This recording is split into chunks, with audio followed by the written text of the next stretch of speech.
N'est-ce pas le père Georges Morand qui a déclaré sur France Culture en 2011 que les victimes de cultes sataniques qu'il avait rencontrées ne s'en étaient sorties que par la prière d'exorcisme?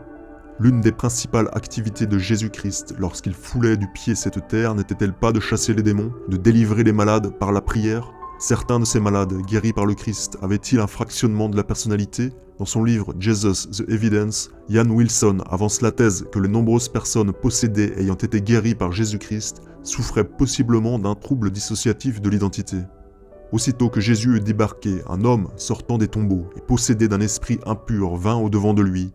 Il avait sa demeure dans les tombeaux, personne ne pouvait plus le lier, même avec une chaîne, car souvent il avait eu les fers aux pieds et avait été lié de chaînes. Mais il avait rompu les chaînes et brisé les fers, et personne n'avait la force de le dompter. Il était sans cesse, nuit et jour, dans les tombes et sur les montagnes, criant et se meurtrissant avec des pierres. Il vit Jésus de loin, accourut, se prosterna devant lui et s'écria d'une voix forte. « Que me veux-tu, Jésus, fils du Très-Haut? Je t'en conjure, au nom de Dieu, ne me tourmente pas. » Car Jésus lui disait « Sors de cet homme, esprit impur. » Et Jésus lui demanda « Quel est ton nom? »« Légion est mon nom, lui répondit-il. Car nous sommes plusieurs. » Le possédé répond à Jésus-Christ qu'il est légion et qu'ils sont plusieurs. Est-ce une armée de démons? Une personnalité fractionnée en 1000 morceaux? Ou bien un mélange des deux? Quelle que soit la réponse, le Seigneur a délivré et libéré cet homme. Ces deux phénomènes, que sont le trouble dissociatif de l'identité et la possession, sont très proches l'un de l'autre et se chevauchent parfois pour sembler même se confondre. Il est donc difficile d'affirmer que tous les cas de possession démoniaque relèvent systématiquement d'un trouble psychiatrique, tout comme d'affirmer que l'intervention d'une entité extérieure n'est qu'une superstition. Dans l'ouvrage The Discovery of Unconscious, la découverte de l'inconscient, Henry Ellenberger a retracé les origines de la psychiatrie dynamique en remontant au monde magique des chamans et des hommes médecine, notamment à travers les rapports historiques de la possession démoniaque en Europe. Il écrit dans son livre que la possession a peut-être disparu, mais elle a été remplacée par la personnalité multiple. Avec l'époque moderne du scientisme, le phénomène de la possession démoniaque a laissé la place à un symptôme psychiatrique peu rationnel, dont aujourd'hui encore, la médecine académique ignore véritablement les tenants et les aboutissants. S'agit-il de balayer de la main un phénomène dit diabolique, superstitieux, pour le remplacer par un phénomène purement neurologique? Les deux ne sont-ils pas liés? Certains troubles psychiques causés par des fractures traumatiques ne pourraient-ils pas provoquer une, entre guillemets, ouverture pour des entités extérieures? Mais cherche-t-on réellement à connaître la cause profonde de ces troubles de la personnalité?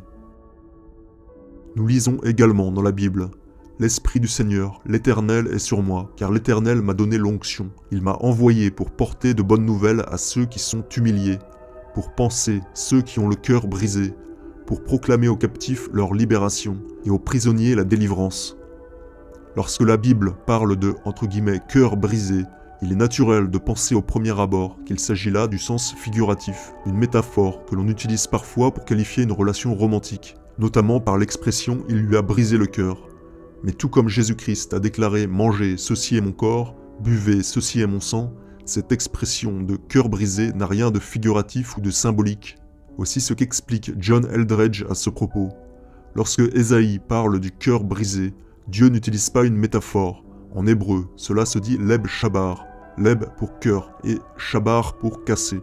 Ésaïe utilise le mot shabar pour décrire un buisson dont les brindilles sèches sont brisées. Il utilise également ce terme pour décrire les idoles de Babylone couchées et brisées au sol, tout comme une statue se brise en 1000 morceaux lorsque vous la jetez au sol, ou encore pour décrire un os brisé. Ici, Dieu parle de façon littérale. Il dit « Ton cœur est en morceaux, je veux le guérir ».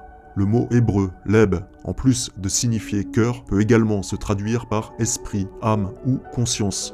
Les théologiens nous disent que dans le Nouveau et l'Ancien Testament, les références à l'esprit, l'âme et le cœur se rapportent à une seule et même chose, ce qui signifie que dans Ésaïe, le cœur brisé équivaut à la conscience brisée ou à l'esprit brisé, littéralement fractionné en 1000 morceaux. S'agit-il d'une référence à une dissociation, à un fractionnement de la personnalité? Notons que dans l'Ancien Testament, le mot hébreu qui désigne le mal est « ra » de la racine « ra'a », un mot qui signifiait également briser, casser, mettre en morceaux.